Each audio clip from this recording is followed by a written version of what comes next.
Hallelujah. கர்த்தருக்கு ஸ்தோத்திரம். 1 2 3 Hallelujah.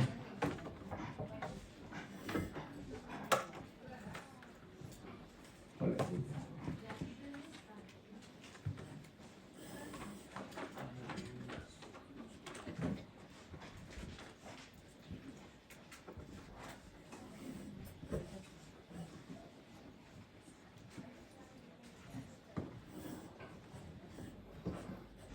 ஒவ்வொருவரையும் கர்த்தருடைய நாமத்திலும் ஜீவோடு திருச்சபையிலும் சார்பிலும் உங்கள் ஒவ்வொருவரையும் வாழ்த்தி வரவேற்றுக் கொள்கிறேன். கர்த்தராமே உங்கள் ஒவ்வொருவரையும் ஆசீர்வதிப்பாராக. இந்த நாளில் தேவன் அவருடைய நாமத்தை இந்த இடத்துல கூட்டு சேர்த்திருக்கிறேன். வாரம் தேவன் எங்களை கூட்டு சேர்த்து அவருடைய வார்த்தையை தந்து எங்களை பலப்படுத்துகிற தேவன். இன்றைய நாளில் தேவனுடைய நாமத்தை நாங்கள் தொழுது கொண்டோம். அருமையான பாடல்களை சகோதரி மூலமாக நாங்கள் பாடி கர்த்தருக்குள்ளாக எங்களுடைய இதயம் களி கூர்ந்ததை நாங்கள் உணர்ந்திருக்கிறோம். எனக்கு ஆசீர்வாதமாக இருந்தது. எனவே இந்த நாளும் வார்த்தைகளை பாதிக்கால வந்திருக்கிறோம். ஒரு விஷயம் நான் என்னை தாழ்த்தி ஒப்பு கொடுத்து ஜெபித்து அதுக்கு பின்பாக நாங்கள் வார்த்தைகளாக கடந்து செல்வோம். ஆண்டவரே, இந்த நாளிலும் உங்களுடைய சமூகத்தில் வந்திருக்க என்னை உங்களுடைய பாதத்தில் ஒப்பு தருவேன், தாழ்த்துவேன் ஐயா. தேவரே, நீர் எங்கள் மத்தியில் இடைப்பட வேண்டும். இன்றைய நாளில் நீர் என்ன எங்களுக்கு உங்களுடைய மன்னாவினால் எங்களை நிரப்பணும், எங்களுடைய இருதயத்தை நிரப்பணும் என்று மன்றாடுகிறோம். தேவரீர், நாங்கள் ஆண்டவரை யாரிடம் போவோம்? வாழ்வதரும் வார்த்தைகள் உங்களுடன் தானே இருக்கிறது. இதுவரையும் எங்களை காத்து வந்த தேவன் இந்த நாளிலேயும் இந்த வார்த்தையை தந்து எங்களை பலப்படுத்தணும் என்று இயேசு கிறிஸ்து நாமத்தில் ஜெபிக்கிறேன் ஜீவனுள்ள பிதாவே. ஆமேன் ஆமேன் ஆமேன். கர்த்தராமே உங்கள் ஒவ்வொருவரும் ஆசீர்வதிப்பாராக. 2024ஆம் ஆண்டு டிசம்பர் மாதம் 15ஆம் தேதி எங்கள் ஒவ்வொருவரையும் கர்த்தர் இந்த இடத்துல ஜீவனோடு வைத்திருக்கிறேன். நாங்கள் ஜீவனோடு இந்த இடத்துல இருப்போம்ன்றதை நாங்கள் நேற்றைய கூட எங்களுக்கு தெரியாது. இன்றைக்கு நாங்கள் உயிரோடு இருப்போம். அந்த அளவுக்கு எங்களை காலங்கள் உலகத்தில் நடக்கிற காரியங்கள் சம்பவங்களை நாங்கள் பார்க்கக்கூடிய அளவுக்கு இருக்குது. இந்த வேத மதத்தை நாளைய தினத்தை குறித்து கவலைப்படாதே. மற்றது நாளைக்கு நாங்கள் உயிரோடு இருப்போமோ இல்லையோன்றது வந்து அது கர்த்தருடைய கருத்தில் இருக்குன்னு சொல்லப்படுறது. அப்போ தேவன் எங்களுக்கு இந்த 2024ஆம் ஆண்டு டிசம்பர் மாதம் 15ஆம் தேதி மட்டும் எங்களை நடத்தி வந்திருக்கிறார். இன்னும் 2 கிழமையால் நாங்கள் அடுத்த 25ஆவது ஆண்டை நாங்கள் பார்க்க இருக்கிறோம். அப்போ இந்த வருஷத்தில் நாங்கள் எங்களுடைய வாழ்க்கையில் அநேக காரியங்களை நாங்கள் சந்தித்திருக்கிறோம். அந்த காரியங்கள் இந்த வருஷத்தில் நாங்கள் தீமையான காரியங்களை சந்தித்திருப்போம், ஆசீர்வாதமான காரியத்தை நாங்கள் சந்தித்திருப்போம், கடந்து பார்த்துருப்போம். ஆனால் இந்த 25ஆம் ஆண்டு இது என்னென்னு சொன்னால் இது நாங்கள் இந்த வருஷத்தை முடிக்க போகிறபடியாக நாங்கள் புதிய வருஷத்துக்குள்ள எப்படிப்பட்ட நாங்களாக போகணுமன்றதை நாங்கள் போயிட்டு நாங்கள் அதை பார்க்குறதுக்கு போகிறதுக்கு முன்பே அதை நாங்கள் பார்ப்போம்னா கொஞ்சம் நல்லா இருக்கும். அது எங்களுக்கு ஒரு ஆசீர்வாதமாக இருக்கும்ன்றதை நாம் கர்த்தருக்குள்ள விசுவாசிக்கிறோம். அப்போ இந்த நாளிலும் வேதம் எங்களுக்கு சொல்லுகிறது, கர்த்தருடைய வார்த்தை சொல்லுகிறது, ஒரு மனுஷனுடைய வாழ்க்கையில் தீர்மானம்ன்றது முக்கியம். தீர்மானம், அதாவது சொல்ல உபதேசம் இல்லாத இடத்துல ஜனங்கள் சீரட்டு போவார்கள் என்று வேதம் சொல்லுகிறது. அதாவது சத்தியம் இல்லை, உண்மையாக கடவுளுடைய வார்த்தை இல்லாத இடத்துல ஜனங்கள் சீரட்டு போவார்களாம்.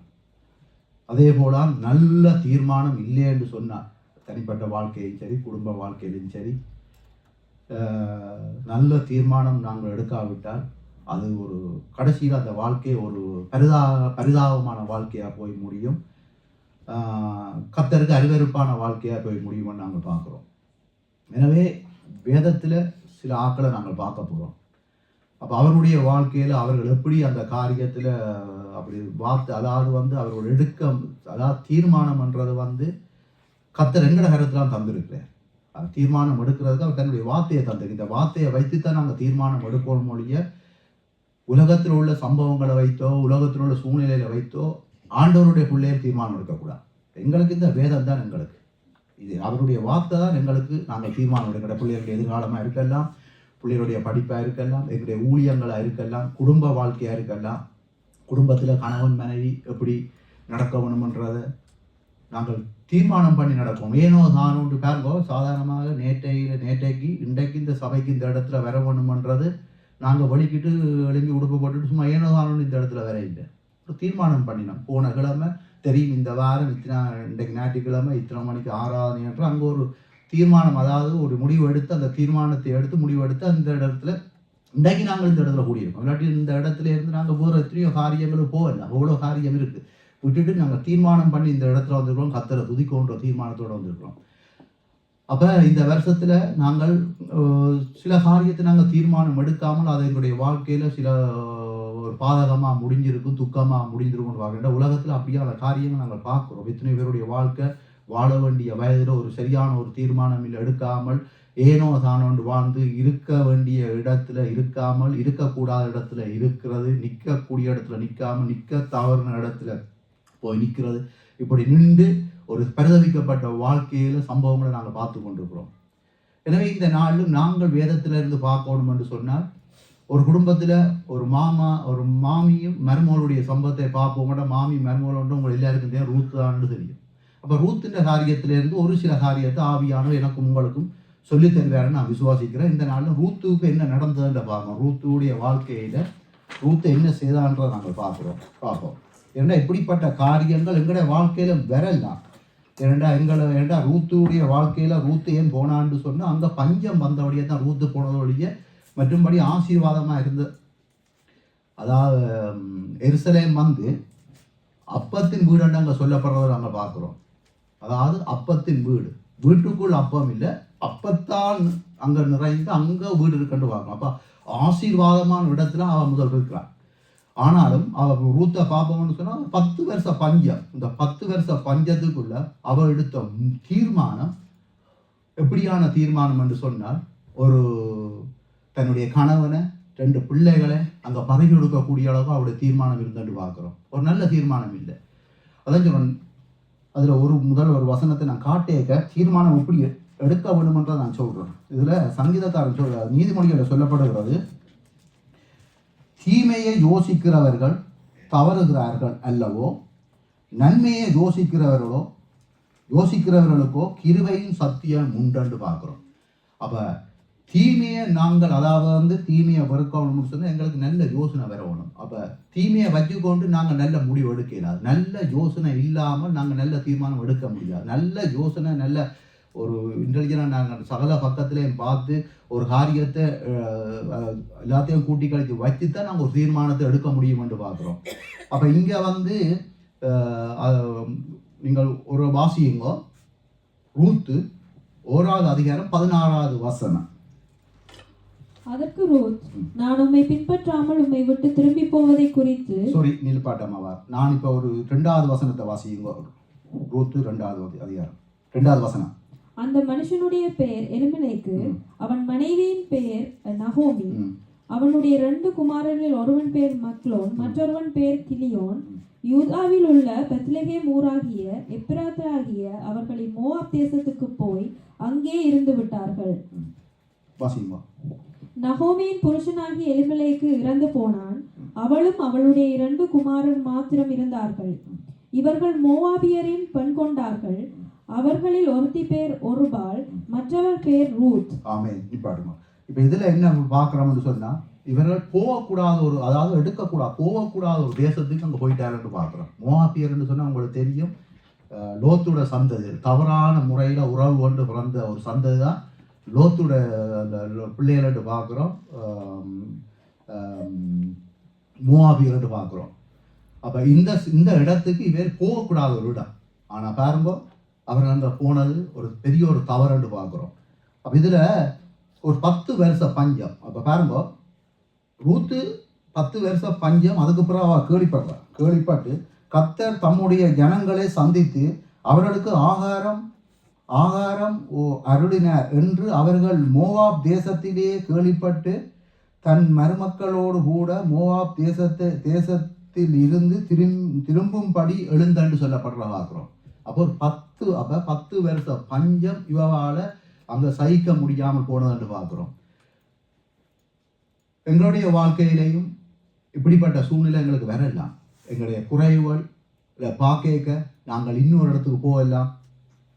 இதுல நீங்கள் பெல்கிய தேசத்துல இருக்கணும், உங்களுக்கு தெரியும், பெல்கிய தேசத்துல இத்தனை பேர், இந்த சபையில இருந்து இத்தனை பேர் இன்றைக்கு வேறு தேசத்துக்கு போயிருக்கிறார்கள்.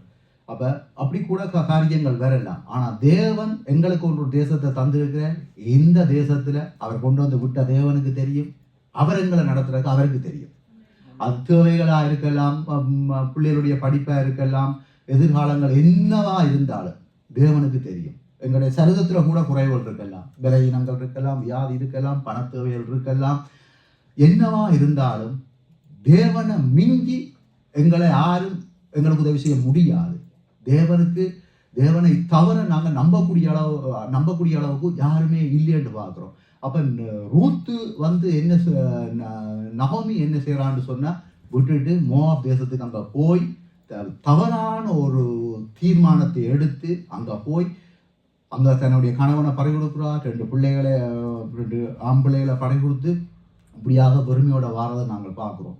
எங்களுடைய வாழ்க்கையில் நாங்கள் கவனமாக இருக்கணும், தீர்மானம் சரியாக இருக்கணும். வர்ற வருஷத்தில் 2025ஆம் ஆண்டில் நாங்கள் கர்த்தருக்குள்ளாக வேதத்தை படித்து வேதத்தின் படி நாங்கள் தீர்மானம் எடுக்கணும். அதாவது வந்து நாங்கள் எல்லாருக்கும் குழந்தைகள் இருக்குது, வாலிப பிள்ளைகள் இருக்குது, பிள்ளைகளுடைய எதிர்காலம், பிள்ளைகளுடைய படிப்பு, எங்களுடைய வேலைகள், எங்களுடைய எதிர்காலம், நாங்கள் எப்படி எங்களோட வாழ்க்கையில் மிகுதியான காரியங்களை நடத்த வேணுமென்றதை நாங்கள் கவனமாக நாங்கள் செய்ய வேணும். ஏனென்றால் இந்த நகோமி எடுத்த தீர்மானம் 3 உயிரை அங்கே கொடுத்தன்னு பார்க்குறோம்.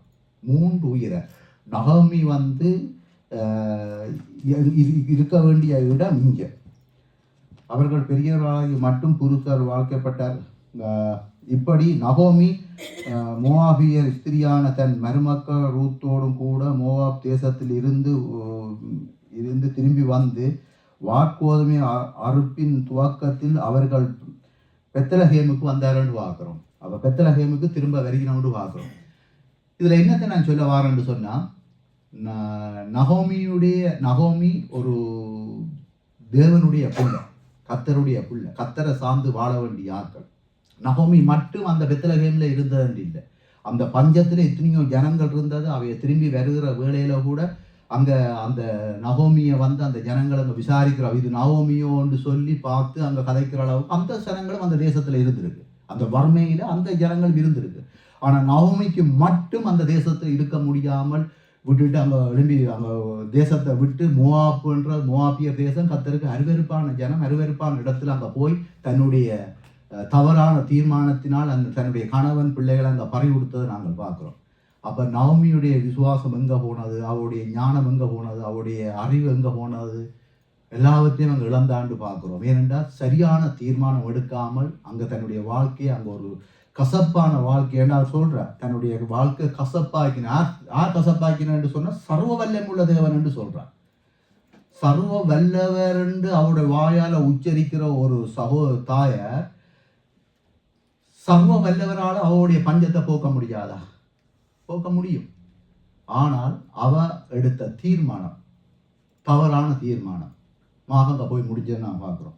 ஆனால் பாருங்க, ரூத்தை பார்ப்போம்னு சொன்னால், வடிவாக்கிழங்க ரூத்தை பார்ப்போம்னு சொன்னால், ரூத் வந்து மாமியா, அதாவது ரூத் ஒரு கதை சொல்கிறா.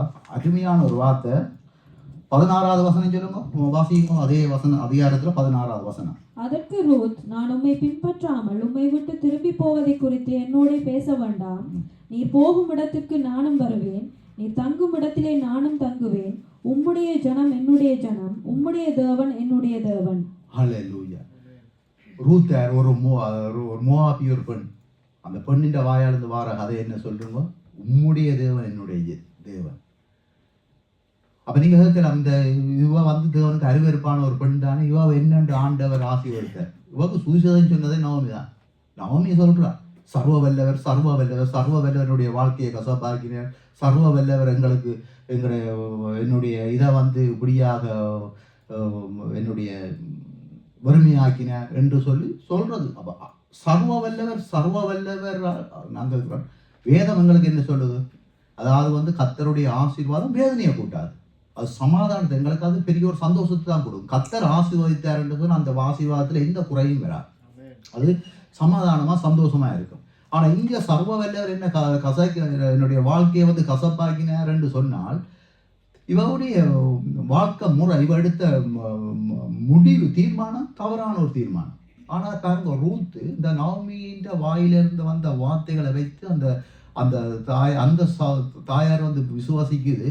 அவர் சர்வ வல்லவர். அவர் சொல்றால், உன்னுடைய தேவன் தான் என்னுடைய தேவன். எவ்வளவு பெரிய ஒரு ஒரு ஒரு புறஜாதியா இருந்த ஒரு பெண்ணுக்கு இப்படிப்பட்ட ஒரு ஒரு விசுவாசம் வந்ததுன்னு நாங்கள் பார்க்குறோம். அது அவ எடுத்த முடிவை பாருங்க. அவ சொல்கிறா, நீ என்ன கொண்டு, அதாவது மரணத்தை தவிர வேற ஒன்றும் எங்களை பிரிக்காதுன்னு சொல்கிறேன். அந்த இடத்துக்கு ரூத் எடுக்கிற ஒரு முடிவை பாருங்க. ரூத் பேசாமல் விட்டுட்டு முதல் 2 மருமகளில் வந்து முதல் அவ போயிட்டான். அது ஆனால் ரூத்தோ நகோமியை விடவில்லை. நகோமியோட இருந்து நகோமி, அதாவது வந்து ரூத்துன்ற நகோமி அப்படின்னு சொல்கிறா, நீ விட்டு போ, நீ போ, எனக்கு நீ பிள்ளைகளும் இல்லை, ஒன்றும் இல்லை, நான் நீ திருமணம் செய்து பிள்ளை பிறந்து வளர்ந்து எப்படி உனக்கு திருமணம் செய்து வைக்கலாம் முடியாது, அதாவது உனக்கு ஒரு சந்ததியை என்னால் கொடுக்க முடியாது, நீ போகலாம. ஆனால் ரூத்து அப்படி இல்லை. ரூத்து கத்தரை நம்பினாண்டு ரூத்து நல்ல முடிவெடுத்தாண்டு பார்க்குற. உன்னுடைய தேவன் தான் என்னுடைய தேவன், மரணத்தை தவிர வேறொன்று பிரியாண்டு பார்க்குற ஒரு மோவாபிய பெண் அப்படியாக அங்கே விசுவாசித்தால். ஆனால் விசுவாசம் மட்டும் இல்லை, அவள் எடுத்த தீர்மானம் ஒரு நல்ல தீர்மானமாக போச்சு. அந்த தீர்மானம் கடைசியில் கொண்டு வந்து எங்கே விடுதான்னு சொன்னால், இங்கே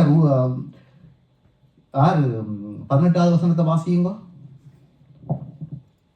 அவள் தன்னோட கூட வர மன உறுதியாயிருக்கிறதை கண்டு அப்புறம் அதை குறித்து அவளோட ஒன்றும் பேசவில்லை. அப்படியே இருவரும் பெத்லகேம் மட்டும் நடந்து போனார்கள். அவர்கள் பெத்லகேமுக்கு வந்த போது ஊரார் எல்லாரும் அவளை குறித்து ஆச்சரியப்பட்டு, இவள் நகோமியோ என்று பேசிக் கொண்டார்கள். அதற்கு அவள், நீங்கள் என்னை நகோமி என்று சொல்லாமல் மாறாள் என்று சொல்லுங்கள், சர்வவல்லவர் எனக்கு மிகுந்த கசப்பை கட்டளையிட்டார். இதான் நாங்கள் நவமீட்ட விஷயத்த கனவேர் நாங்கள் அநேக பிரசங்கம் கேட்டிருக்கோம். இதில் கணக்கை உங்களுக்கு நான் விவரித்து சொல்ல தேவையில்லை. ஏனென்றால் இந்த விஷயத்திலிருந்து நாங்கள் பார்க்க வேண்டிய காரியம், தீர்மானம் எங்களுடைய வாழ்க்கையில் நல்லா இருக்கும். வார வருஷம் கூட இந்த வருஷத்தில் நாங்கள் தீர்மானங்கள் எடுத்து நாங்கள் அநேக காரியம் இழந்திருக்கலாம். சில பணங்களை நாங்கள் இழந்திருக்கலாம், சில பொருட்களை இழந்திருக்கலாம். நாங்கள் சரியான முறையில் எங்களோட சரியான தீர்மானம் இல்லாமல் வேலை கூட செய்தால் கூடவே எங்களுக்கு வியாதிகளை கூட நாங்கள் வாங்க வேண்டிய கட்டம் வந்துடும். அப்போ நாங்கள் செய்கிற வேலையில் கூட நாங்கள் நிதானமாக சரியான தீர்மானம் எடுத்தால், வேலை எல்லாத்திலும் தீர்மானம் இல்லாமல் நாங்கள் எதுவும் செய்ய முடியான்னு பார்க்குறோம். தீர்மானம் இல்லாமல் நாங்கள் ஒரு காரியம், அதாவது குறிக்கோள் இல்லாமல் நாங்கள் தீர்மானம் இல்லாமல் ஒன்றை செய்வோம் என்று சொன்னால், அது ஒரு பரிதவிக்கப்பட்ட ஒரு வாழ்க்கை, கடைசியில் ஒரு கசப்பான வாழ்க்கையாக. நவமி சொல்கிறாரு, என்னுடைய வாழ்க்கை கசப்பாக முடிஞ்சுதான். தன்னுடைய வாழ்க்கை என்ன நவமின்னு நான் சொல்கிறதுக்கு என்ன இருக்குது? சர்வவல்லவர் என்ன அப்படி ஆக்கிட்டாருந்து கத்தரில், அதாவது தேவனில் பழிய போகிறத நாங்கள் பார்க்குறோம். முடிவெடுத்தது நீர். ஏன்னு சொன்னால், இங்கே நான் சொன்னபடி இங்கே ஜனங்கள் இருக்குது, அவ்வளோ ஜனங்களும் இங்கே இருக்குது. நவமியை கண்டு விசாரிக்குதல், நவமியோட இருந்தால் போவாஸ் வந்து நவமியுடைய கணவனுடைய உறவினர் என்று பார்க்குறோம் போவாஸ். அப்போ அவங்களெல்லாம் இந்த தேசத்தில் இருக்க, இவக்கு மட்டும் இப்படியான காரியம் வந்தது. காரியம் சரியான ஒரு நிதானமாக அவள் சிந்தித்து ஒரு நல்ல ஒரு தீர்மானம் எடுக்காத வழியா. இப்படிப்பட்ட சூழ்நிலைக்கு ஒருவேளை எங்களுக்கு கூட வார வருஷம் வரலாம், சில காரியங்களை வரலாம். நாங்கள் கவனமாக இருந்து எங்களை முடிவெடுக்கணும். வசனத்தின்படி நாங்கள் முடிவு எடுப்ப மாட்டோம். ஏன்னா கர்த்தர் எங்களுக்கு இதை தந்திருக்க, எங்களுக்கு நல்ல ஒரு அச்சாரமாக நல்ல ஒரு இதான் எங்களுக்கு ஒரு வாகனத்துக்கு ஜிபிஎஸை தந்து எப்படி அந்த வாகனம் நாங்கள் போக வேண்டிய இடத்துல கொண்டு எங்களை சேர்க்குதோ, அதே மாதிரி இது எங்களை கொண்டு சேர்க்கிற இடம். இது வந்து எங்களை கொண்டு போய் எங்கள் கசப்பான இடத்துக்கு சேர்க்காது. இந்த வசனத்தின்படி நாங்கள் வாழ்ந்தார், நாங்கள் வசனத்தை படித்து போட்டு எங்களோட வாழ்க்கை வேறையாக இருந்த இடம். இன்றைக்கு நான் கூட பிரசங்கம் பண்ணுறோம். பிரசங்கம் எல்லாரும் செய்யலாம், ஆனால் வார்த்தையை நாங்கள் விசுவாசிக்கணும், வார்த்தையின்படி நடக்க வேணும். அதுதான் முதல் முக்கியம். 2025ஆம் ஆண்டு கூட நாங்கள் பிரசங்கம் பண்ணுற நாங்களும் சரி, எல்லாத்தையும் நாங்கள் கேட்குற விசுவாச பிள்ளைகள் நாங்கள் எல்லாருக்கும் தான் இந்த வார்த்தை பேசுகிற எனக்கும் தான் உங்களுக்கும் தான். நாங்கள் எல்லாரும் சரியான தீர்மானம் எடுக்கணும். நாங்கள் இன்னத்தில் பாருங்கள்டேக்கு எங்களோட வாழ்க்கையில் தீர்மானங்கள் சில காரியங்கள் சிம்பிளாக நாங்கள் எங்களுக்காக தெரியுது. நாங்கள் எதை நினைக்கிறோம் என்று சொன்னால் இது நோமல்லான்ட்டு. கத்தர் அந்த சபையில் நாங்கள் எப்படி இருக்கோன்ற ஒரு தீர்மானம் இருக்கணும். கத்தருக்கு நாங்கள் கொடுக்குறதுல தீர்மானம் இருக்கணும். நாங்கள் எப்படியும் சபைக்கு வரலாம், எப்படியும் போகலாம், வெரி பேட்டான காரியம், ஆபத்தான காரியமாக போய் முடித்து விடும். கத்தருடைய காரியத்தில் ஊழிய மாட்டாங்க. இந்த இடத்துல பேசுகிறா என்ன கத்தர் பார்க்குறேன், உண்மையாக சொல்கிறேனே, பயமாக இருக்குது. ஊழியங்களை செய்ய பயமாக இருக்குது. என்னென்னு சொன்னால் கவனமாக செய்ய வேண்டிய கிடக்கு ஊழியம். ஏடா இதுக்கு நாங்கள் முதலாவது கணக்கு கொடுக்க வேணும். நாங்கள் பேசுகிற நாங்கள் முதலாவது கணக்கு கொடுக்க வேணும். எனவே நாங்கள் எல்லாத்திலையும் நாங்கள் சபையில் வந்து நாங்கள் எங்களுக்குள்ளே நாங்கள் பார்ப்போம்னு சொன்னால், எங்களுக்கு கத்தர் இந்த தேசத்தை தந்திருக்கிறேன். நாங்கள் யாருமே இந்த தேசத்துக்கு பெறுவோம் என்று எதிர்பார்க்கல. ஆனால் தேவன் எங்களுக்கு முன்குறித்து இந்த தேசத்தை தந்திருக்கிறார். அவர் எங்களை குறித்தான ஒரு தீர்மானம் பண்ணினோடைய தான் இந்த தேசத்துக்கு கொண்டு வந்தவர். இல்லாட்டி பாருங்க, உங்களை எனக்கு தெரியாது, இன்னும் உங்களுக்கு தெரியாது. ஆனால் கர்த்தர் எங்களை தீர்மானம் பண்ணினார். இந்த சகோதரன் எனக்கு எங்களுக்கு ஊழியக்காரராக இருக்கும், இந்த விசுவாச பிள்ளைகள் எங்களோட சபையில் இருக்கும். நாங்கள் எல்லாரும் கர்த்தரன் அவருடைய அனாத தீர்மானத்தின்படி எங்களை நினைச்சிருக்கிறேன். எவ்வளோ ஒரு பெரிய ஒரு சிலாக்கியம், ஒரு ஆசீர்வாதம் கொண்டு வர. நாங்கள் யாருமே இங்கே அனாதைகள் இல்லை. நாங்கள் எல்லாம் ஒரு உறவு. கர்த்தரால் நாங்கள் கர்த்தருடைய தீர்மானத்தின்படி இணைக்கப்பட்ட நாங்கள். மாமிசத்தின்படி எங்களுடைய அறிவின்படி நாங்கள் இணைக்கப்படவில்லை. கர்த்தருடைய தீர்மானத்தின்படி இணைக்கப்பட்டிருக்கோம். அப்போ சபையில் கூட நாங்கள் முக்கியம். ஏனென்றா இந்த சபையில் இருந்து நாங்கள் உலகத்தில் இருந்து நாங்கள் பரலோகம் போக முடியாது. இந்த சபையில் இருந்து நாங்கள் போக முடியாது. இந்த சபையில் நாங்கள் இந்த சபை சொல்கிற வார்த்தையின்படி, கர்த்தர் பேசுகிற வார்த்தையின்படி நாங்கள் தீர்மானத்தை நாங்கள் எடுத்து வார வருஷத்தில் நாங்கள் போவோம்னு சொன்னால் நாங்கள் பெரிய ஒரு ஆசீர்வாதத்தை பார்க்கலாம்னு பாருங்க. ரூத்து அதைத்தான் செய்தார். ரூத்து சொல்லி போட்டார், நான் போக மாட்டேன். ஆனால் ரூத்துடைய பாருங்க 4வது அதிகாரத்தில் ரூத்துடைய நீங்கள் 4வது அதிகாரம் 16வது வசனத்தை வாசியுங்க. நகோமி அந்த பிள்ளையை எடுத்து தன் மடியிலே வைத்து அதை வளர்க்கிற தாயானாள். ஆமென் ஆமென். பாருங்க, பெருமையாக நகோமி வந்தது. கசப்பாக இருந்த வாழ்க்கையை ரூத்துடைய அதாவது தீர்மானம் இங்கே ஒரு குழந்தையை கொடுத்து அந்த நகோமி அந்த பிள்ளையை வளர்க்கக்கூடிய அளவுக்கு ஒரு ஆசீர்வாதத்தை கத்திருந்த முடிவை பாருங்க. அந்த தீர்மானத்தின் முடிவு பெரிய ஒரு ஆசீர்வாதமாக முடிந்தது பார்க்குறோம். ரூத்துடைய அந்த முடிவு, அவள் அந்த மாமியை நான் விட மாட்டேன், அவ சர்வ வல்லவர் என்று சொல்லி அவ தேவனை தூசித்த போல அவக்கு தெரிஞ்சு. ஆனால் அவ அங்கே ரூத்துக்கு சுவிசேஷம் சொல்லிட்டா. ரூத்துக்கு தெரிஞ்சிட்டு சர்வ வல்லவர் ஒருவர் இருக்கிறேன். மோவாப்பில் இப்படி ஒரு சர்வ வல்லவர் 2 பேர் நான் கேட்க. ஆனால் என்னுடைய மாமி சொல்கிறா சர்வ வல்லமை உள்ள தேவன் சர்வ வல்லவர். அப்போ இந்த சர்வ வல்லவரை விடக்கூடாது. சர்வ வல்லவரை ரூத்து விசுவாசித்தா. ரூத்துடைய வாழ்க்கையை மாறிச்சு, நவமியோட வாழ்க்கையை மாறிச்சு. இது ஏன்? ரூத்து எடுத்த நல்ல ஒரு தீர்மானம் என்று பார்க்குறோம். அந்த நேரமே ரூத்து மற்ற மறுமூலமாகி விட்டுட்டு போயிருந்தா அந்த ரூத்துன்ற பேரையே நாங்கள் உச்சரிக்க மாட்டோம், பேச மாட்டோம் இந்த இடத்துல இருந்து. ஆனால் ரூத்து மூலமாகத்தான் நாங்கள் கிறிஸ்துவன்ற ஒரு பெரிய ஒரு இரட்சகர், மீட்பர், உலகத்தையே ரட்சிக்கிற மீட்பர் என்று நாங்கள் பார்க்குறோம். வாசிங்க, இதில் 18லேருந்து அப்படியே வாசிடுவோங்க. பேரேசனுடைய சந்ததியின் வரலாறு.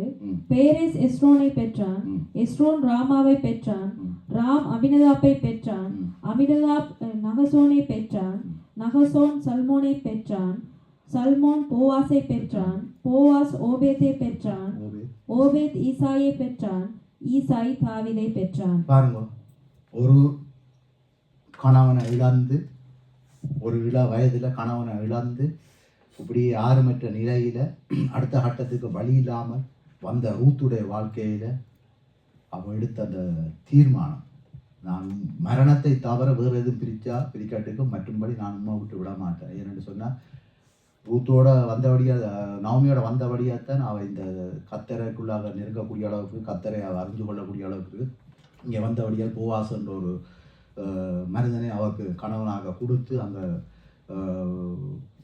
போவாஸ் மூலமாக அந்த இயேசு கிறிஸ்து சந்ததி வந்ததை நாங்கள் பார்க்குறோம்.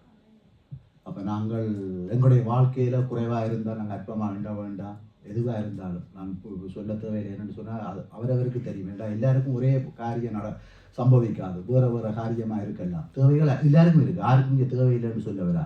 குறைவுகள் இருக்கும், என்ன முடிவு எடுக்க தெரியாத ஒரு காரியங்கள் இருக்கலாம், ஒரு குழப்பமான நிலையில் இருக்கலாம். ஆனால் ஆண்டவர் சொல்கிற ரூத்தை எப்படி எங்களுடைய ஆண்டவர் ரூத்தோட வாழ்க்கையில் ஒரு கசப்பாக இருந்த, மாமியோடு சேர்ந்து கசப்பாக இருந்த வாழ்க்கையில் ரூத்துக்கு அப்படி ஒரு பெரிய ஒரு ஆசீர்வாதத்தை கொடுத்தாருவாங்க. உலக ரட்சகர் என்று இன்றைக்கு இயேசு கிறிஸ்து வந்தால் அந்த உலக ரட்சகரை வாரதுக்கு ரூத்தும் ஒரு பெரிய ஒரு ஆசீர்வாதமாக ஒரு காரியமாக அவர் இருந்ததுன்னு நாங்கள் பார்க்குறோம். அந்த வழியில் வந்தாருன்னு பார்க்குறோம்.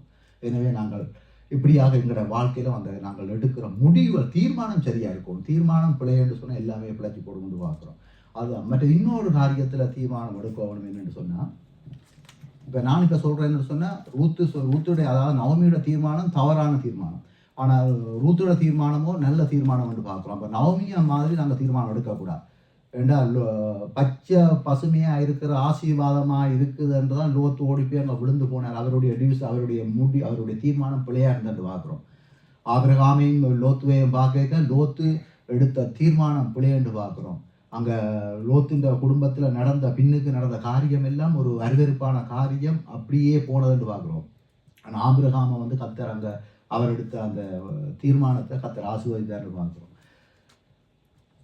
இதே போல அப்ப இன்னொரு காரியத்தை நாங்கள் தீர்மானம் எடுக்கணும். தானியேலை வாசிங்க. தானியேல் 1:8.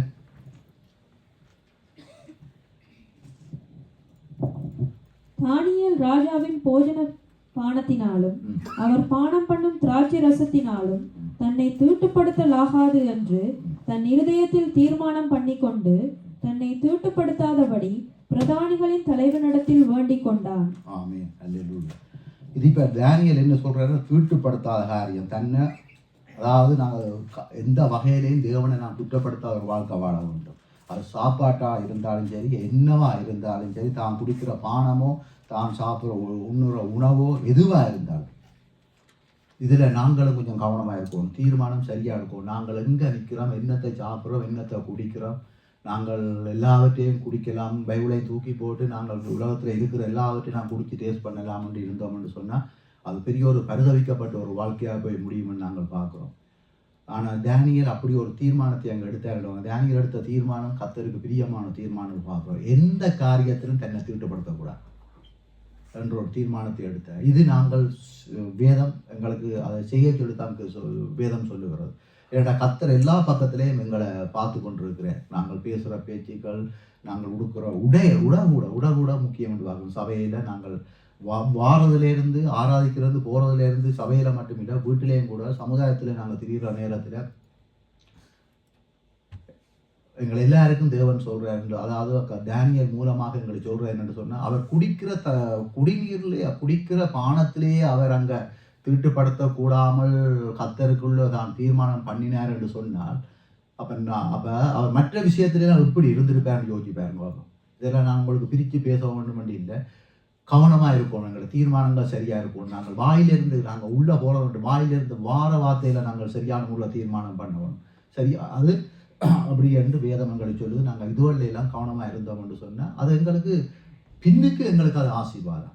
முன்னுக்கு கசப்பாக தான் இருக்கும், ஆனால் பின்னுக்கு ஆசீர்வாதம். முன்னுக்கு எல்லாவற்றுக்கும் நாங்கள் தீர்மானம் இல்லாமல் எல்லாவற்றையும் நாங்கள் அதை எடுத்துக்கொள்ளவோம்னு சொன்னால் பின்னுக்கு அதில் துக்கம் வரும்னு நாங்கள் பார்க்குறோம். ஆனால் அப்படிப்பட்ட காரியம் செய்யக்கூடாது. இதுதான் ஆபிரகாமுடைய வாழ்க்கையில் பாருங்க, குழந்தை இல்லை, ஆனால் தேவன் பேசின ஒரு மனிதர், தேவனால் பேசப்பட்ட ஒரு மனிதன் ஆபிரகாம். ஆனால் ஆபிரகாமுடைய வாழ்க்கையில் பாருங்க, ஆபிரகாம் எடுத்த முடிவு பிழை, அவருடைய தீர்மானம் பிழையான தீர்மானம் எடுத்த முடிவு அங்கே சறுக்கலாக போய் முடிஞ்சது பார்க்குறோம். ஆகாரம் சொல்லுக்கு அவங்க கீழ்பட்டாருன்னு பார்க்குறோம், கீழ்பணிந்தாருன்னு பார்க்குறோம். அந்த சொல்ல கேட்டு அப்படியே போனாருன்னு பார்க்குறோம். இதனால் எவ்வளோ ஒரு துக்கமான காரியம் நடந்து ஒரு வாக்குத்தத்தம் இல்லாத சந்ததியை உருவாக்கி விட்டுட்டான். சரிதான்? அப்போ தீர்மானம் சரியாக இருக்கும். அது மனைவியாக இருந்தாலும் ஆறாக இருந்தாலும் வேதத்துக்கு புரிம்பாச்சுன்னா அது பிள்ளையான தீர்மானம் தான். அது கட்டின மனைவியாக இருந்தாலும் சரி, பிள்ளைகளாக இருந்தாலும் தீர்மானம் என்றால் வேதத்தின்படி சொல்லுவோம். வேதத்தில் ஒரு பரிசுத்தவான்கள் ஆபிரகாம் அதுக்கு பிறகு ஒரு தவறை செய்ய இல்லை. அவர் அதுக்கு பிறகு யார் ஈசாக்கா பலியிட போய்க்கு ஆபிரகாம் அங்கே சொல்லாமல் போயிட்டேன். அதுக்காண்டி எல்லா மனைவிகளும் பிள்ளைன்னு நான் சொல்ல வரையில்லை, சொல்லக்கூடாது இல்லை. கர்த்தருக்கும் எங்களுக்கும் இடையில கட்டின மனைவி கூட வரக்கூடாது.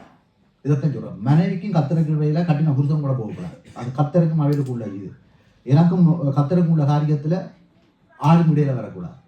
ஆபிரகாம் அதை கடைப்பிடிச்சார் கடைசி நேரத்தில். ஏன்னா முதல் சாராளுடைய கதையை கேட்டு அப்படி விழுந்துட்டாருன்னு நாங்கள் பார்க்குறோம். சரியான தீர்மானம் இல்லை, பிழையான ஒரு தீர்மானம் எடுத்தார். அப்போ சரியான தீர்மானம் எடுக்க கர்த்தர் அங்கே பிறகு அவர் எடுத்த தீர்மானம் சரியாக இருந்து அவர் தன்னுடைய சாராளுக்கு சொல்லாமல் அங்கே ஈசாக்கு அங்கே பலியிட கொண்டு போனார். அதை கர்த்தர் பார்த்து அவரை அங்கே அந்த இடத்துல கர்த்தர் அவருடைய விசுவாசத்தை அவர் கனப்படுத்தினார் என்று பார்க்குறோம். அப்போ தீர்மானம் சரியாக இருக்கும். நாங்கள் எங்களுடைய வாழ்க்கையில் சகல தீர்மானம் பிழையாக போவோம்னு சொன்னால் அந்த துக்கம் தான் வேண்டாம். சாராள் சொல்லி எடுத்த தீர்மானத்தில் கடைசியில் சாராளையே வேதனைப்படுறதை நாங்கள் பார்க்குறோம்.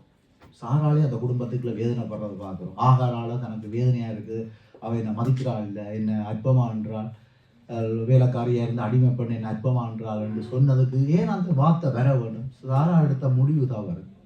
ஆனால் இதில் நாங்கள் சொல்கிறோம் என்னென்னு சொல்லி நாங்கள் எப்போவும் பொம்பளையிலே நாங்கள் தொப்பியை பாரத்தை போட்டு போகிறோம். அப்படி இல்லை. இவருக்கு என்ன இது இருந்தது? குடும்பத்தில் தீர்மானம் பண்ணுறதுக்கு கணவனும் மனைவியும் சேர்ந்து நான் தீர்மானம் பண்ணுவோம். அது நான் வேதம் அப்படித்தான் சொல்லுது. சரி, தீர்மானம் பண்ணணும். ஆனால் அதாவது சில காரியம் கத்தருக்குள்ள தீர்மானம்னு சொன்னால் அது வேதத்தை ஒத்தா இருந்தால் தான் அந்த தீர்மானத்தை நாங்கள் ஏற்றுக்கொள்ளலாம். ஆனால் கத்தர் பேசிட்டார், ஆபிரகாமுக்கு ஆண்டவர் சொல்லிட்டார், உனக்கு உன்னை நான் வானத்து நட்சத்திரங்கள் எப்படி எண்ணிப்பார், இல்லாட்டி கடல் கீழே குனிஞ்சு மண்ணி எண்ணிப்பார், அந்த அளவுக்கு உண்டு சந்ததியை நான் ஆசீர்வதிப்பேன் சொன்னா பிறகு தன்னுடைய மனைவின்ற சொல் கத்தருடைய வார்த்தைக்கு எகேன்ஸ்டா விரோதம், அதாவது பிழையாக இருக்கிற ஒரு வார்த்தையை அங்கே உள்வாங்கினார் என்று பார்க்குறோம். அங்கே அவரோட குடும்பத்துக்கே வேதனையாக வந்துட்டு பார்க்குறோம். எனவே நாங்களும் எங்களோட வாழ்க்கையில் எத்தனையோ எங்களுக்கு சொந்தங்களால் கூட வரலாம், சில காரியங்கள் வரலாம், அதாவது சௌரங்கள்ன்ற பேரில் கூட சில காரியங்கள் எங்களுக்கு வரலாம்.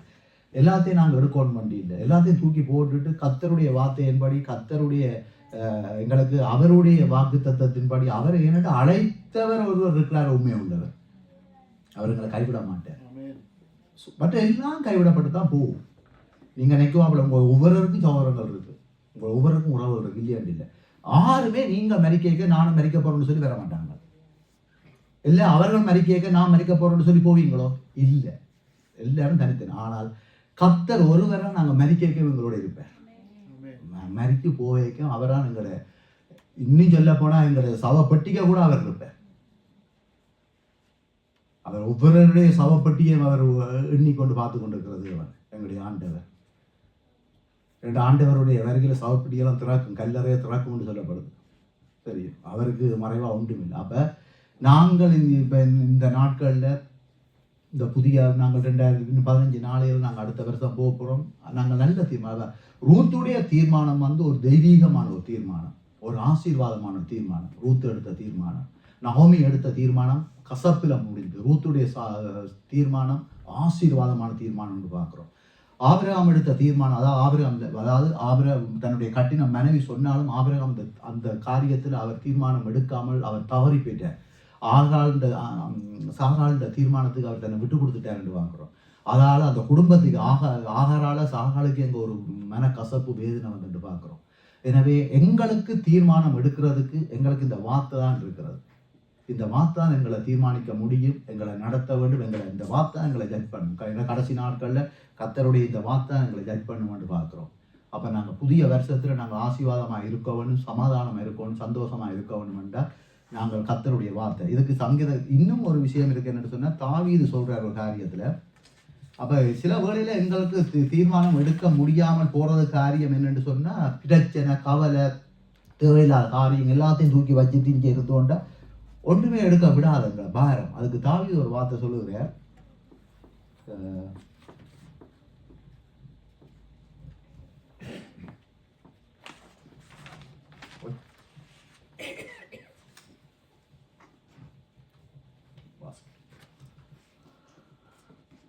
தாவீது 17வது சங்கீதம் 3வது வசனத்திற்கு வாசிங்க. நீரன் இருதயத்தை பரிசோதித்து ராக்காலத்தில் அதை விசாரித்து என்னை புடமிட்டு பார்த்தும் ஒன்றும் காணாதிருக்கிறீர், என் வாய் மீறாதபடிக்கு தீர்மானம் பண்ணினேன். அல்லேலூயா, அல்லேலூயா. எப்படி ஒரு அருமையான ஒரு வார்த்தை அங்க சொல்றாருன்னு பார்க்கிறோம். ஆண்டவர் எங்களை சோதித்து பார்க்கிற ஆண்டவர், சும்மா இல்லை. நாங்கள் இதுல வந்துட்டு போயிட்டு நீர் என் இருதயத்தை பரிசோதித்து இரா காலத்தில் அதை விசாரித்து என்னை புடமிட்டு பார்த்தும் ஒன்றும் காணாது இருக்கிறீர், என் வாய் மீறாதபடிக்கு தீர்மானம் பண்ணினேன். வாய் சரியா இருந்தா கத்தர் எங்களோட பக்கத்துல எதையும் பிடிக்க முடியாது. எல்லாவற்றையும் காரியம் எங்களோட வாய். தாவீது அதை செய்தார், தான் வாயில தீர்மானம் பண்ணினார் என்று பார்க்கிறோம். அப்ப இந்த வாயினால் நாங்கள் விடுகிற வார்த்தைகளோடும் கவனமா இருந்ததுன்னு சொன்னால், அது எங்களுடைய வாழ்க்கையில புதிய வருஷத்துல கூட நாங்கள் கவனமாக எங்களோட வாயின் வார்த்தைகளை நாங்கள் விட வேண்டும். எடுக்க வேண்டிய எடுக்கணும், தேவையில்லாத எல்லாத்தையும் நாங்கள் எடுக்கக்கூடாது. எல்லாத்தையும் ஒரு குப்பை அண்டு போட்டு தூக்கி அதை எரிஞ்சு போட்டு நாங்கள் வாயின் வார்த்தை, அதை எங்களோட வாய் மீறாத வண்ணமாக எங்களோட வாயை காத்தாலே அதே பெரிய தீர்மானமாக கத்தர் அதை பார்த்துட்டு தாவீது அந்த தீர்மானத்தை செய்தார் என்று பார்க்குறோம். சரியான முறையில் பேசினார், சரியான முறை தன்னுடைய வாயை காத்து கொண்டார் என்று பார்க்குறோம். அதனால் அந்த தேவன் அங்கே பார்த்து அவர்கிட்ட ஒரு குற்றத்தையும் கண்டுபிடிக்கிறேன் என்று பார்க்குறோம். இது எங்களுடைய வாழ்க்கை இருக்கும். நானும் சரி, நீங்களும் சரி. உண்மைதான். இப்போ நாங்கள் கூட நான் என்ன வச்சு தான் கதைக்கிறது இல்லை. நான் இந்த விஷயத்தில் அநேக தரம் தவறி இருக்கேன். ஆரம்ப காலங்களில் நான் உங்களுக்கு சொன்னால் என்ன, சேர்த்து முடிய போன உடனே டெலிஃபோன் எடுத்து சவரம் குணாபுரருக்கு விளங்குவோம், இல்லாட்டி இன்னொரு சவரனுக்கு விளங்குவான், அது அப்படி இது இப்படி, அது அப்படி இப்படி. வளர்ச்சி இல்லை. அந்த மாமிசத்தில் அந்த ஒரு உணர்ச்சி வசப்பட்டு பேசின நாட்கள் உண்டு, இல்லையன்று இல்லை. ஆனால் கர்த்தர் ஏதோ கிருபையினால் மன்னிக்கின்ற இடத்துல வந்து விட்டுருக்கிறாருன்ற. எனவே நாங்கள் எங்களோட வாயை கவனமாக பார்த்துருக்கோம்னா வேதம் சொல்லுது. ஏண்டா மரணமும் ஜீவனும் எங்களுடைய வாயில் இருந்த வாயில் அரைக்கலான் இருக்கட்டு பார்க்குறோம். நான் கவனமாக இருக்கணும். ஏனெண்டா வேதமே சொல்லுது, நாங்கள் தீட்டுப்படுத்துறது வந்து எங்களோட வாயிலிருந்து இருதயத்திலிருந்து வெளியில் வாரான் எங்கள் ஒவ்வொருவனை துக்கப்படுத்தும், அவனை நாங்கள் மனஸ்தாபப்படுத்தி போடுவோம். ஆனால் சாப்பிட்ற சாப்பாடு எங்களை ஒன்றும் செய்யாது ரெண்டு பார்க்கலாம். ஆனால் நாங்கள் என்ன செய்கிறோன்னா மாறி செய்கிறோம். நாங்கள் சாப்பாட்டை சரியாமல் பார்த்து செய்து இதுக்குள்ளேருந்து வர எல்லாத்தையும் தேவையில்லாமல் விட்டு விடுவோம். அப்போ வாயில் வந்து நாங்கள் கவனமாக இருந்து தீர்மானம் பண்ண சொல்லிக்கிறோம். வாயை நாங்கள் தீர்மானம் பண்ணி பேச வேண்டும். தேவையில்லாத காரியங்களை பேச வேண்டாம். தாவீது சொல்கிறேன். தாவீது ஒரு ராஜா, எவ்வளவோ அவர் ஒரு யுத்த வீரர், எவ்வளவோ அனுபவத்தை பெற்ற ஒரு அனுபவசாலி இந்த காரியத்தை சொல்கிறாருன்னு சொன்னால் நானும் நீங்கள் எம்மட்டுக்கு அப்போ நாங்கள் சரியான முறையில் எங்களை வாயை கவனமாக வைத்து நாங்கள் நடப்போமானால் சரியாக இருக்கும். நாங்கள் சாப்பிட்ற சாப்பாட்டில் நாங்கள் தானியல் செய்தது போல தீர்மானம் பண்ணினார். அதே போல் நாங்களும் எங்களுடைய வாழ்க்கையில் சகல காரியத்திலும் நாங்கள் சாப்பாட்டிலேயும் சரி, எங்களுடைய உடுப்பிலேயும் சரி, நாங்கள் எல்லா பக்கத்திலும் நாங்கள் தீர்மானம் பண்ண வேண்டும். நாங்கள் ஒழுங்காக இருக்கணும், ஒழுங்கான முறையில் காரியத்தை செய்யணும். கர்த்தரை அதாவது எங்களுடைய தீர்மானம் எப்பவும் கர்த்தரை மகிமைப்படுத்தக்கூடிய அளவு இருக்கவும் மொழியா, கர்த்தரை துக்கப்படுத்தக்கூடிய அளவு இருக்கக்கூடாது. எங்களுடைய தீர்மானம் சக சகோதரர்களையோ சகோதரிகளையோ நாங்கள் அதாவது நேசிக்கக்கூடிய அளவுக்கு அவர் எங்களால். நான் ஒரு சகோதரியோடைய பேச என்னை பார்த்தால் அவருக்கு ஒரு ஆறுதல் வரக்கூடிய மாதிரி தான் என்னுடைய பேச்சில் ஒரு தீர்மானம் இருக்கணும். என்னுடைய பார்வை சிந்தையில் அந்த ஒரு தீர்மானத்தை நான் எடுத்துக்கொண்டு நான் நடப்போம்னா அடுத்தவன் எங்களால் சந்தோஷப்படைக்க எவ்வளோ மகிழ்ச்சியாக இருக்குன்னு சொல்லுங்க அப்போ. ஆனால் இதை நாங்கள் சில வழியில் செய்கிற இல்லை. எங்களுடைய அறியாமையில் நாங்கள் அந்த காரியத்தை செய்கிறோம். அப்போ நாங்கள் எல்லாத்துலேயும் நாங்கள் தீர்மானம் எடுக்கணும். தாவீது அதைத்தான் சொல்கிறேன், தன்னுடைய வார்த்தையில் தான் தீர்மானம் பண்ணினேன்னு நாங்கள் சொல்கிறத நாங்கள் பார்க்குறோம். அது மட்டும் இல்லாமல் அப்போ இது நான் இப்போ சொல்கிறேன்னு சொன்ன நல்ல தீர்மானங்களை செய்யக்க அந்த தேவன் எங்களை பரிசோதித்து பார்த்தும் அங்கே ஒன்றும் இல்லை, அவர் காண மாட்டார்ன்னு பார்க்குறோம். அப்போ தேவனுக்கு ஏற்ற பிள்ளைகள் தேவன் எங்களோடு இருந்து தன்னுடைய காரியத்தை செய்வார்ன்னு நாங்கள் பார்க்குறோம். அப்போ இதில் மற்ற இன்னொரு தீர்மானம் நாங்கள் செய்ய வேண்டும் என்று சொன்னால், நாங்கள் உதவி செய்கிறதுல ஒரு தீர்மானம் பண்ணணும் வேதம் சொல்லுகிறது. இதில் பாருங்க, அப்போஸ்தலர் நடவடிக்கையில் 11:29 என்ன சொல்லுது, வாசியங்க.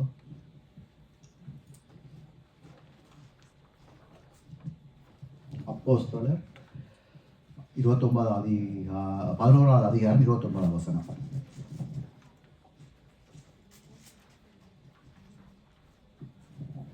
அப்பொழுது சீஷரில் அவரவர் தங்கள் தங்கள் திராணிக்கு தக்கதாக யூதேயாவில் குடியிருக்கிற சகோதரருக்கு உதவியாக பணம் சேகரித்து அனுப்ப வேண்டும் என்று தீர்மானம் பண்ணினார்கள்.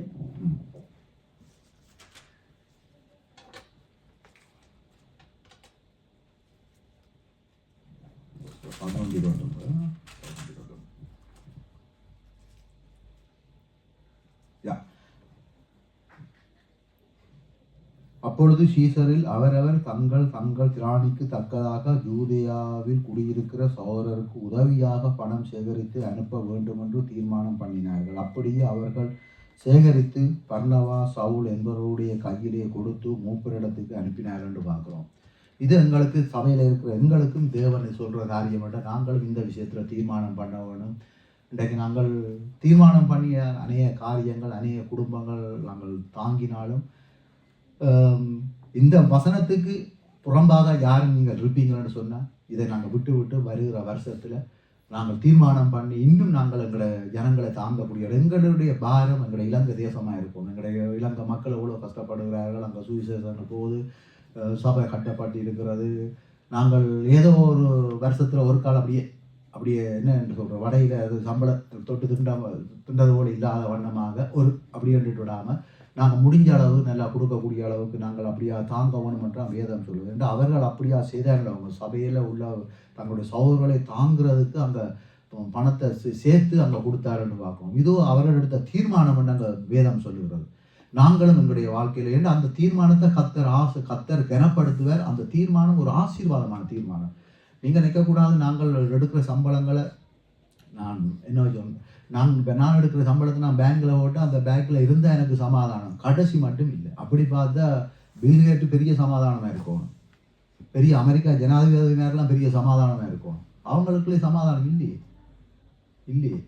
பணம் இருந்தால் போல சமாதானம் இல்லை. ஆனால் நாங்கள் இப்படியாக நாங்கள் ஏழைகளை தாங்க இப்படி கஷ்டப்பட்டார்கள் எங்கள்கிட்ட இருந்து நாங்கள் அங்கே போடையக்க அது அங்கே பெரிய ஒரு சமாதானமாக ஆசீர்வாதமாக வருதுன்னு நாங்கள் பார்க்குறோம். கொடுக்க வேணும், கொடுக்குறோன்ற கரங்களை கத்திர ஆசீர்வதிப்பேன். அது அப்போ அந்த ஆசீர்வாதத்தை நாங்கள் முழுமையாக நாங்கள் பெற்றுக்கொள்ள முடியும்.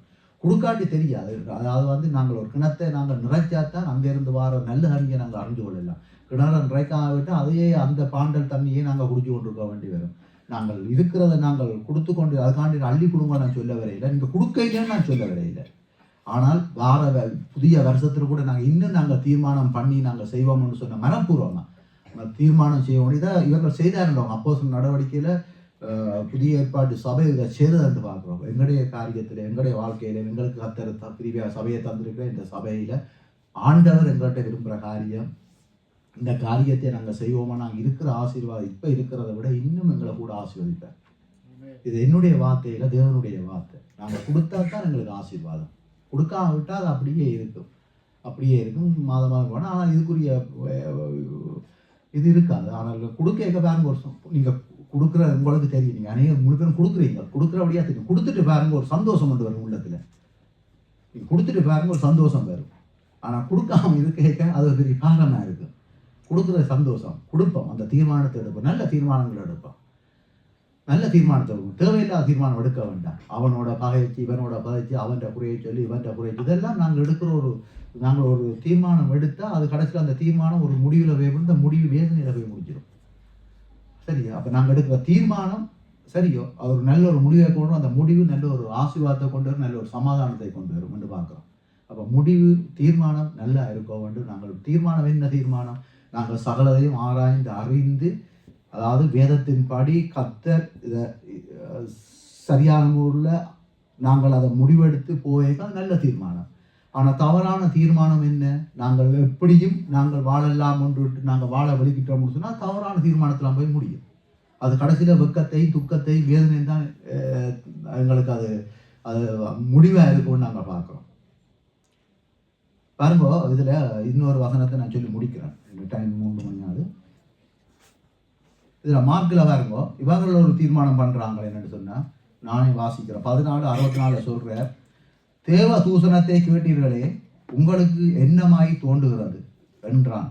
அதற்கு அவர்கள் எல்லாரும் இவன் மரணத்துக்கு பாத்திரனா இருக்கிறான் என்று தீர்மானம் பண்ணினார்கள். இது கர்த்தரை பற்றி கொடுக்குற தீர்மானம். ஒரு தவறான ஒரு தீர்மானத்தை அங்கே கொடுக்குறாங்கன்னு நாங்கள் பார்க்குறோம். தவறான ஒரு தீர்மானம், தேவனை பற்றி அங்கே விளங்காமல் ஒரு மரணத்துக்கு பாத்திரன்ற தீர்மானத்தை அங்கே கொடுக்குறத பார்க்குறோம். கர்த்தராகிய இயேசு கிறிஸ்துவார் இன்றைக்கு அவர் மூலமாகத்தான் நாங்கள் ரட்சிக்கப்பட்டிருக்கிறோம், வாழ்ந்து கொண்டு இருக்கிறோம், உயிரோடு இருக்கிறோம், ஆசீர்வாதமாக இருக்கிறோம், பாதுகாக்கப்பட்டிருக்கிறோம்.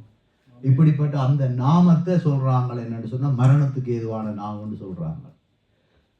தவறான ஒரு தீர்மானத்தை எடுக்கிறாங்கன்னு பார்க்குறோம். அப்போ நாங்களும் எங்களோட வாழ்க்கையில் நாங்கள் அவர்கள் மட்டுமே நாங்கள் கூட இந்த வேதத்துக்கு புறம்பான முறையில் ஒரு தீர்மானம் எடுக்க நாங்களும் கர்த்தரை அந்த காரியத்துக்கு தான் நாங்கள் கொண்டே விடுறோம். எங்களை அறியாமலே நாங்கள் செய்கிறோம். ஒரு சகோதரனுடைய சகோதரியும் நாங்கள் பகை தயவு செய்து நான் என்ன நீங்கள் எந்த அளவில் வச்சு என்ன நீங்கள் அளந்து பார்க்குறீங்க எனக்கு தெரியாது.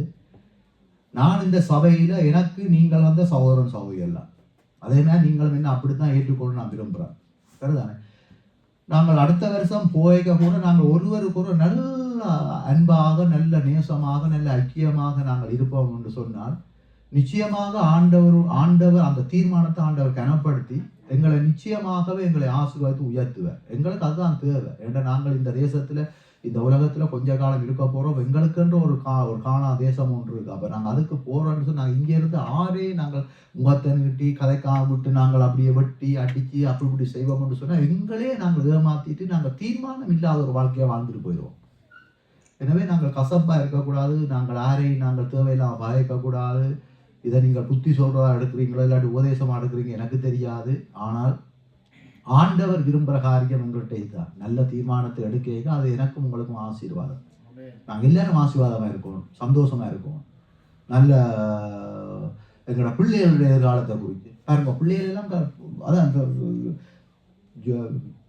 யோசேப்புக்கு பாருங்க பெரிய ஒரு பாவ சோதனை வந்த வழியிலும் ஒரு தீர்மானம், அதாவது தேவனுக்கு விரோதமாக இப்படிப்பட்ட ஒரு கொல்லாப்பை நான் அப்படி செய்ய முடியும் என்ற ஒரு தீர்மானத்தை எடுக்க வேண்டும் பார்க்குறோம். வாலிப பிள்ளைகள் கூட எங்களோட பிள்ளைகள் கூட நல்ல தீர்மானத்தை எடுப்போம். உங்களுடைய அம்மா அப்பா அவங்களுக்கு நல்ல தீர்மானத்தை சொல்லி தருவினோம். கர்த்தருடைய வார்த்தை இருக்கிறது. நாங்கள் அந்த வார்த்தையின்படி நாங்கள் தாய் தகப்பமாக இருந்து பிள்ளைகளுக்கு சொல்லிக் கொடுப்போம்னு சொன்னால் இந்த தேசத்தில் எங்களோட பிள்ளைகளை கூட கர்த்தர் பெரிய காரியங்களை செய்வேன்.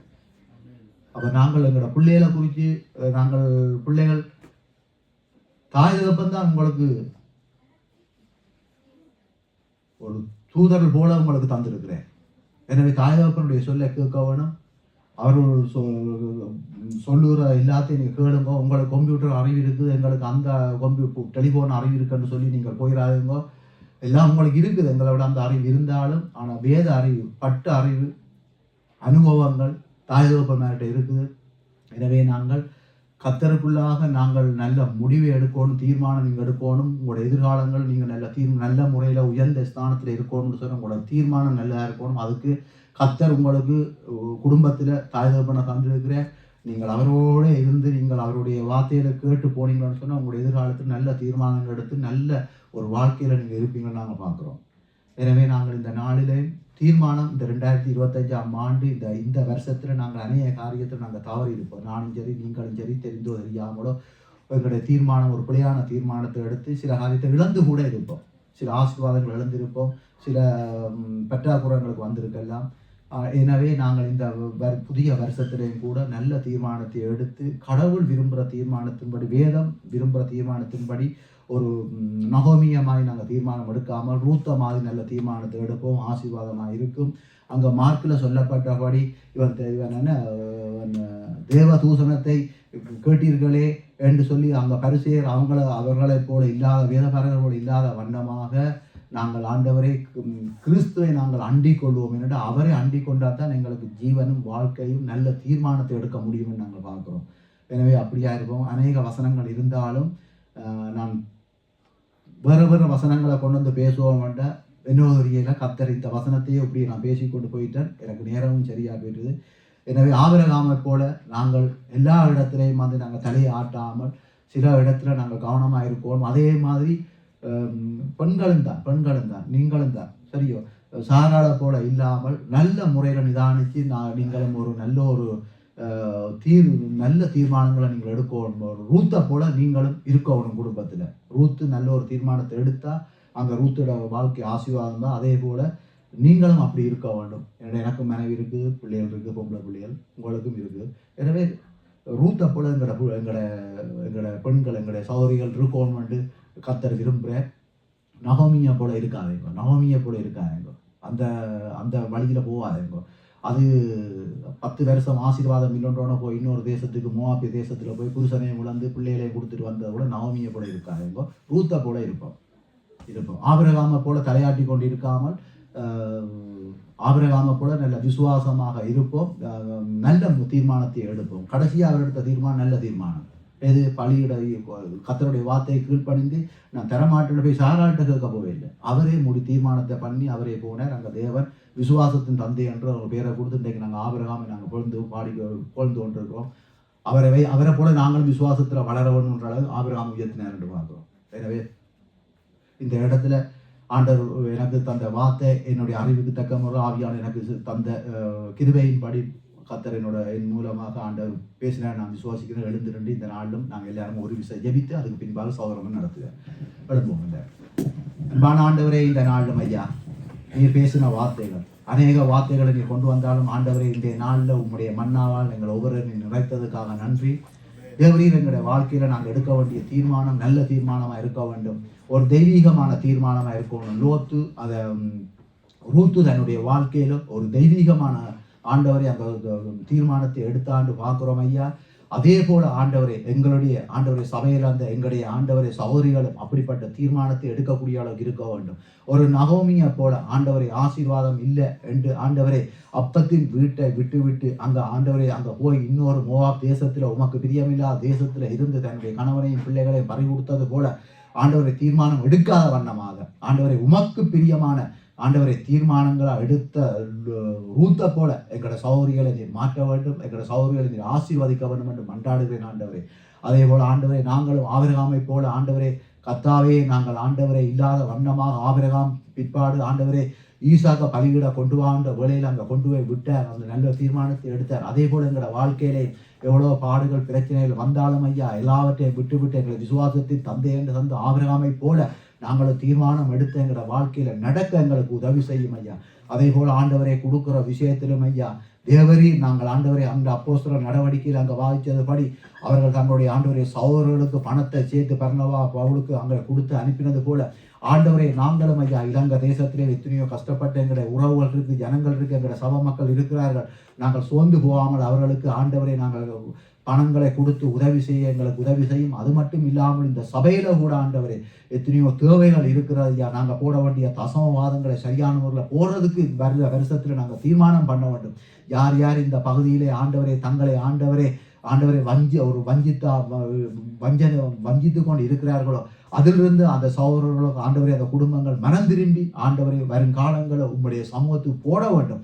இதெல்லாம் கத்தர் ஆண்டவரை இந்த தீர்மானங்கள் எடுக்கிறவர்களை கத்தர் அதை கனப்படுத்துவார் என்று பார்க்கிறோமே. ஆண்டவரே நீ பேசின வார்த்தைகளுக்காக நன்றி. ஆவியானவர் எனக்கு உதவி செய்வதற்காக நன்றி. அடியனுக்கு தந்த இந்த சந்தர்ப்பம் இந்த வேலைக்காக நன்றி. ஆண்டவராய் இயேசு கிறிஸ்துவின் நாமத்தில் உங்கள் கோடான கோடி நன்றிகளை சொல்லி ஜெபிக்கிறேன். ஜீவனுள்ள நல்ல பிதாவே.